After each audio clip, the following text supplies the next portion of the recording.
From the ashes of the Great War rose a conflict that reshaped the world. This is where history speaks, loud, raw, and unfiltered. Welcome to World War II Chronicles, where every story matters, every battle echoes, and every life remembered. Join us as we uncover the untold, revisit the decisive, and relive the global struggle that defined a generation. This is not just history.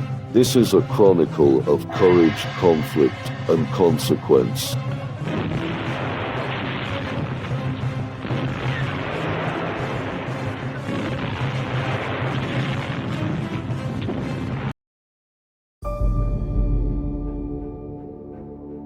The world was at war. Not a skirmish, not a border dispute, but a fire that had consumed continents.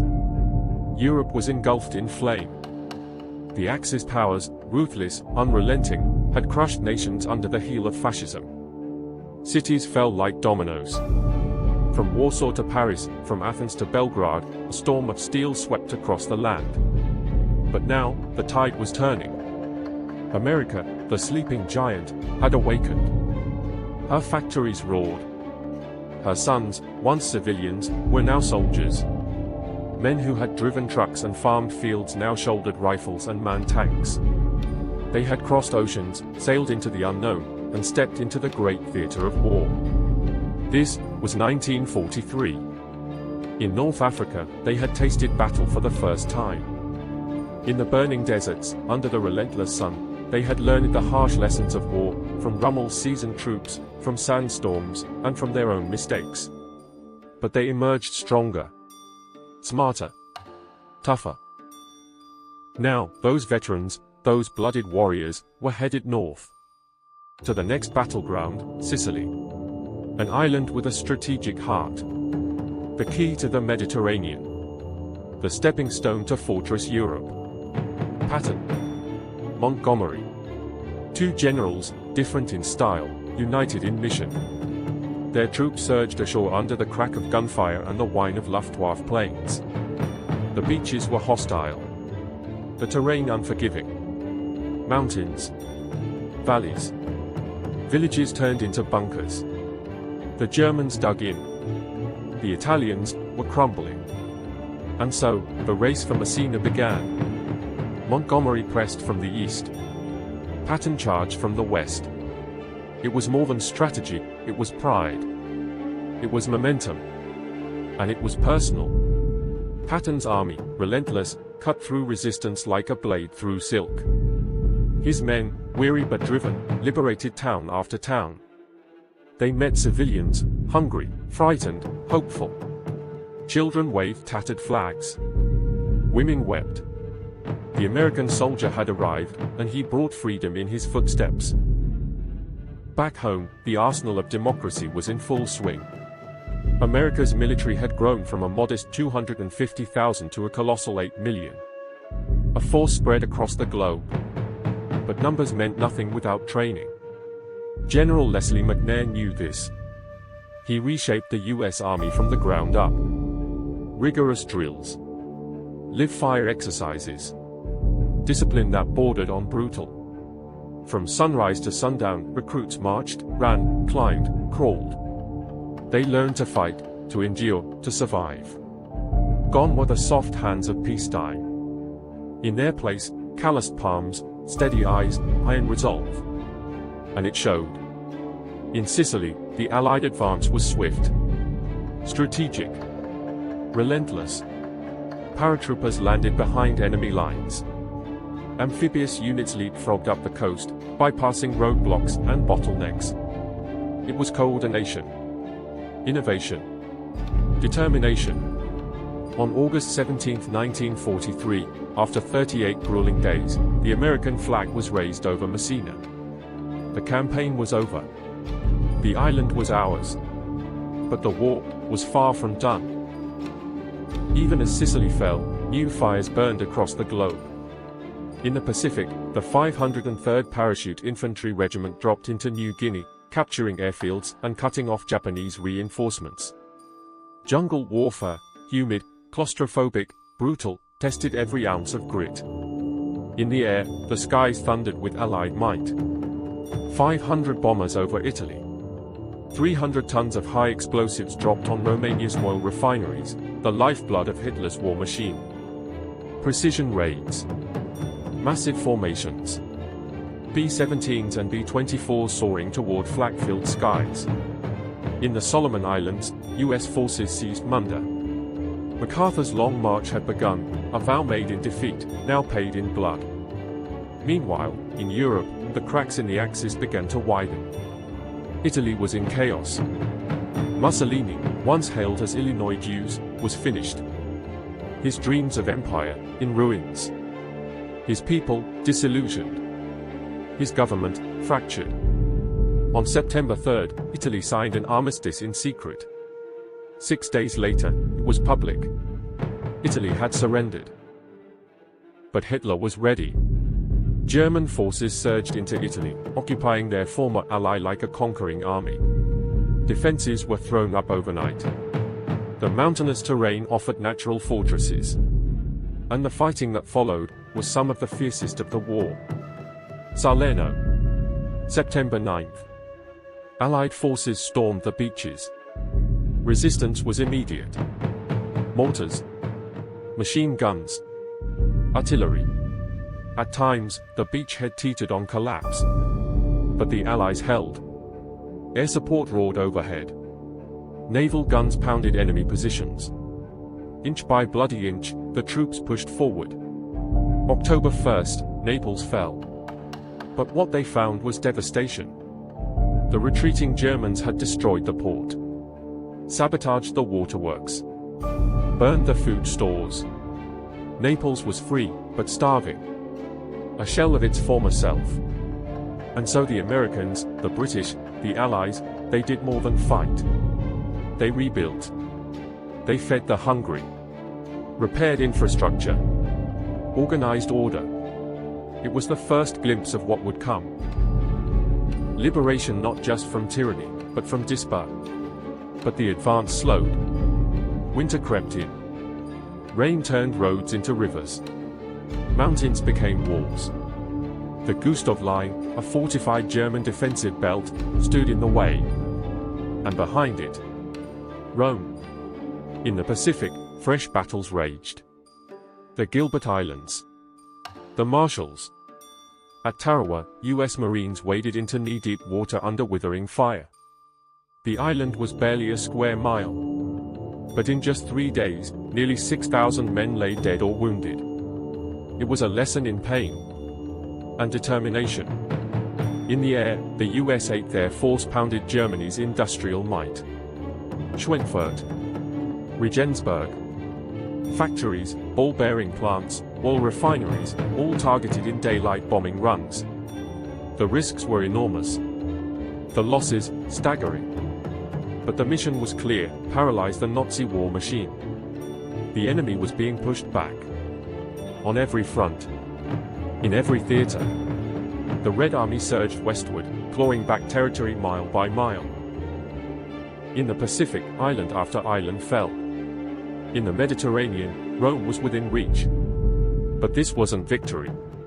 Not yet. This was momentum. Hard-earned. Paid for with blood, sweat, and steel. The American soldier, G.I. Joe, was no longer a rookie. He was a professional. A liberator. A symbol. A force to be reckoned with. And he wasn't done. The road ahead would lead to Anzio. To Monte Cassino. To D-Day. To Bastogne. To Berlin. It would lead to Iwo Jima. To Okinawa. To Hiroshima. To Nagasaki. But in 1943, one thing had become clear to the world. The Allies were no longer defending. They were advancing. Relentlessly. Unstoppably. Toward victory. The enemy had come far and fast, reaching out to conquer the world. But his blitzkrieg offensives were a thing of the past.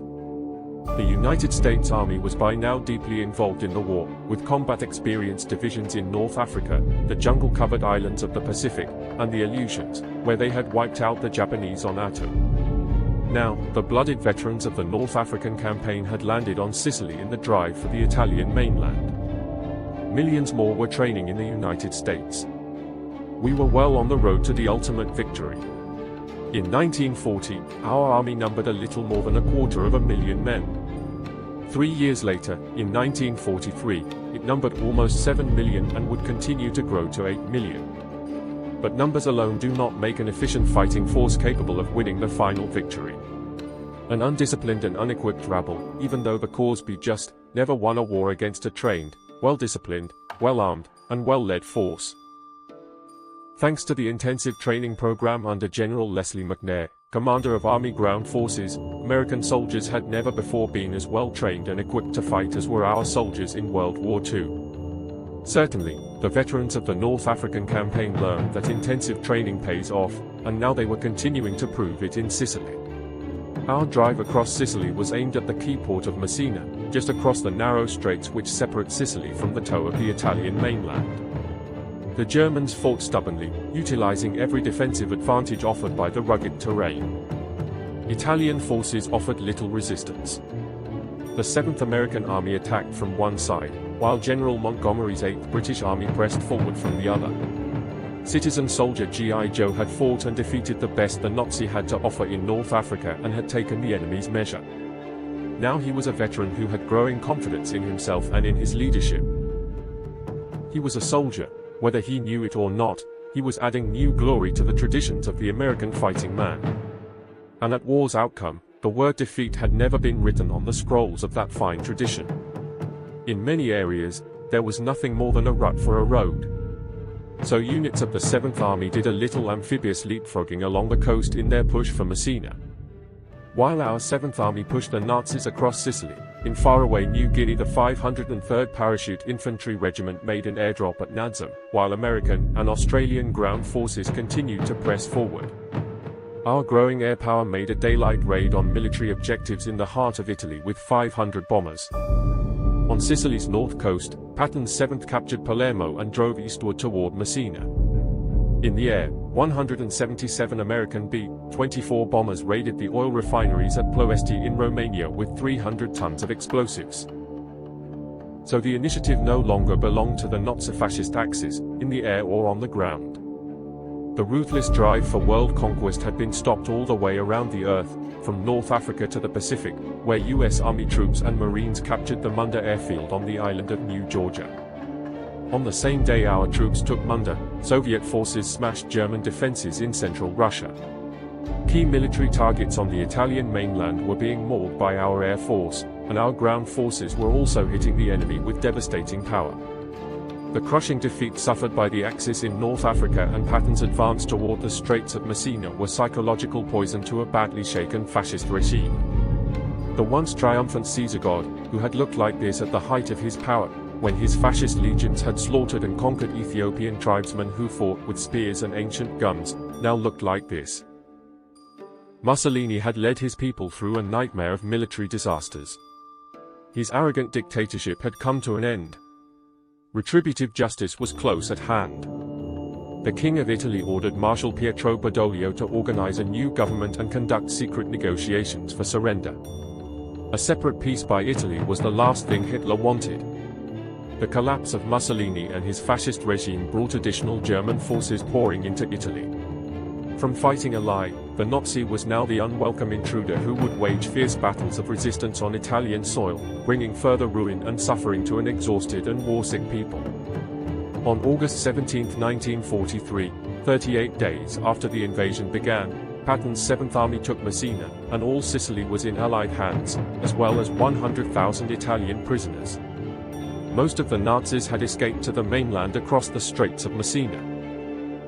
11 days after the fall of Sicily, Allied headquarters in the Pacific announced the end of all Japanese resistance on New Georgia Island. General MacArthur's forces were starting on the road back. We had already begun our island hopping in the Central Solomons. But the battle for Nazi-held Italy was only beginning. On September 3, two British divisions crossed the Straits of Messina to land on the toe of the Italian boot. 6 days later, American forces struck the beach at Salerno, 30 miles south of Naples. They met stiff enemy resistance. For days after the landings, the hurriedly reinforced enemy launched a strong counterattack, pouring in some of its best troops. For a time, our foothold was precarious. But supported by a concentration of combined firepower from aircraft, naval guns, and artillery, the Allies held the beachhead. The heavy pounding by land, sea, and air was too much for the Nazis. They fell back as our own forces pushed on toward Rome.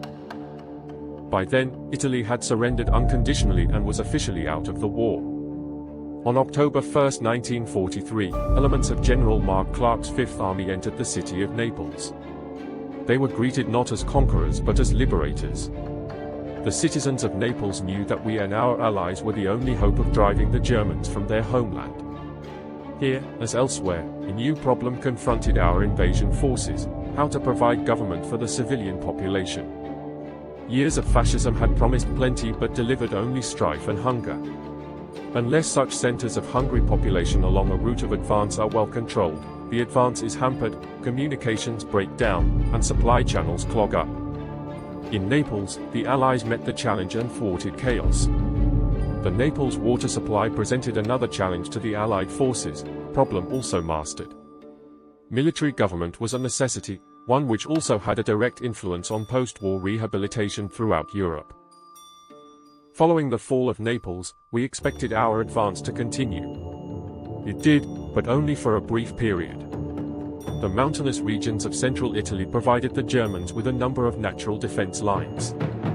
These, together with the closing end of the Italian winter, virtually stopped our forces in their tracks, scarcely 80 miles from Rome. While our fighting men in Italy were faced with a veritable stalemate, an entirely different kind of war was going on in the faraway Pacific, where Allied forces landed on Mono and Sterling Islands in a campaign launched to drive the Japanese from Bougainville. We invaded the Gilbert Islands. The 2nd Marine Division took Tarawa after 76 hours of bloody fighting. Heavy casualties were suffered, but the Japanese were wiped out. Elements of the Army's 27th Infantry Division took Markin and the neighboring atoll. Our Army Air Corps was engaged in massive bombing of the industrial heart of Germany, devastating Nazi plants and marshalling yards. But the Nazis got a Demeron. The twilight of the gods had yet to come. The bitterest of large-scale battles had yet to be fought, and some of these were soon to come on the Italian front, where strong defensive positions were held by a tough and stubborn enemy. That, and the weather, had bogged down our advance. It was winter 1943. The stage was set for the Cairo-Tehran talks. Roosevelt and Churchill met with Chiang Kai-shek at Cairo. Even at the moment fighting was most intense in Italy, high-level master plans continued to be made for the invasion of France and for other Allied operations throughout the world. At Cairo, talks centered on the relation of European operations to the war in the Pacific. From Cairo, Roosevelt and Churchill flew to Tehran, where for the first time during the war they met with Marshal Stalin, dictator of Soviet Russia. The Allied leaders failed to agree on everything, but one thing they did agree upon was that the invasion of Normandy in southern France must and would take place sometime during the following summer of 1944. For some time there had been doubt as to who would command overlord the invasion of Normandy. Roosevelt, en route home from Tehran, stopped off at Tunis to see General Eisenhower and to tell him that he was to command overlord. The grand design for victory in Europe was now completed. But so far as the Allies in Italy were concerned, France and the cross-channel invasion were a long way off. It was to be a tragically long winter of hard fighting in Italy. There was the battle for Monte Cassino. To bypass the mountainous terrain holding up our advance in southern Italy, our forces made an amphibious landing at Anzio, only 35 miles south of Rome. Heavy Nazi resistance stalled the breakout from the beaches. Finally, we blasted our way out of the pocket. The landings at Anzio convinced Hitler.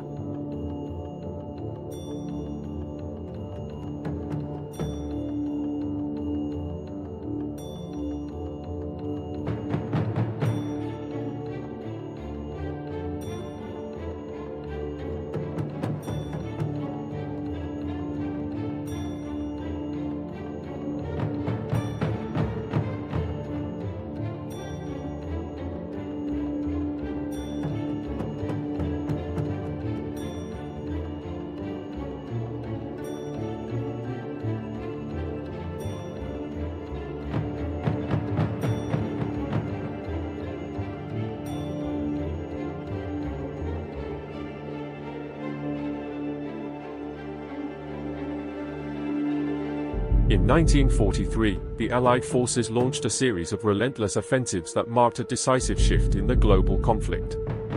The invasion of Sicily was not just a military operation, it was a turning point. American, British, and Canadian troops stormed the island's shores under heavy fire, overcoming fierce Axis resistance. This victory cracked open the gates to mainland Europe, hastening the fall of Mussolini's regime and shaking the foundations of Axis power in southern Europe. On the vast Eastern Front, the Soviet Red Army capitalized on their hard-won victory at Stalingrad.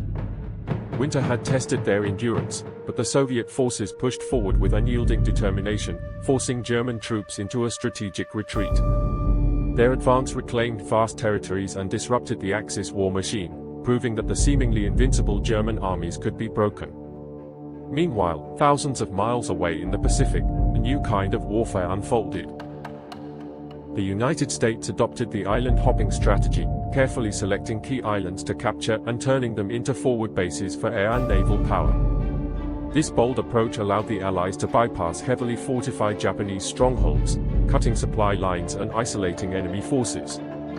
The struggle for these islands was fierce and costly. Dense jungles, coral reefs, and tropical diseases challenged the soldiers as much as enemy fire. Yet each victory brought the Allies closer to Japan's doorstep. In the dense jungles of New Guinea, Allied troops faced brutal combat in one of the most inhospitable battlefields of the war. The jungle was alive with dangers beyond the enemy. Sweltering heat, monsoon rains, and disease threatened to sap the strength of even the hardiest soldiers. But their persistence secured vital positions that safeguarded Australia and blunted Japan's southern expansion. Italy became a crucible of intense fighting as Allied forces pressed northward through rugged mountains and fortified German defenses. The Italian campaign was slow and bloody, with every mile hard-earned against tenacious opposition. The fall of Mussolini and Italy's surrender only intensified the conflict, as German troops fortified key positions and prepared to defend the heart of Europe. Despite the hardship, the Allied advance in Italy tied down significant Axis forces and opened a critical front in the European theatre.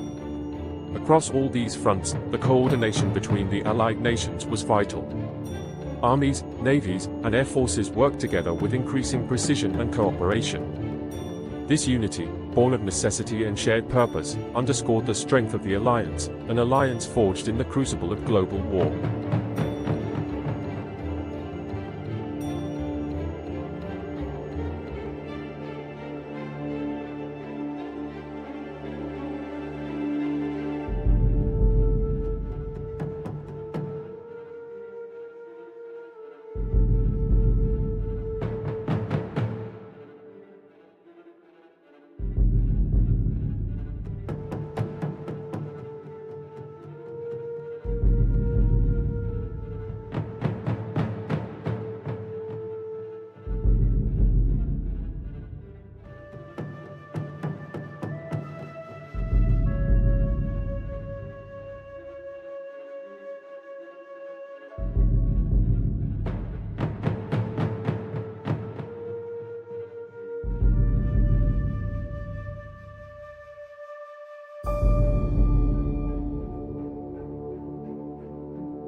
History is not just a story of the past, it is a mirror to the present.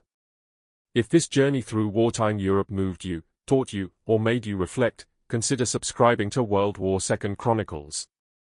Your likes and comments help us bring these forgotten moments back to life, and keep the voices of history from falling silent. Join the mission. Share your thoughts below. And stay with us as we uncover the untold chapters of the world's most defining conflict.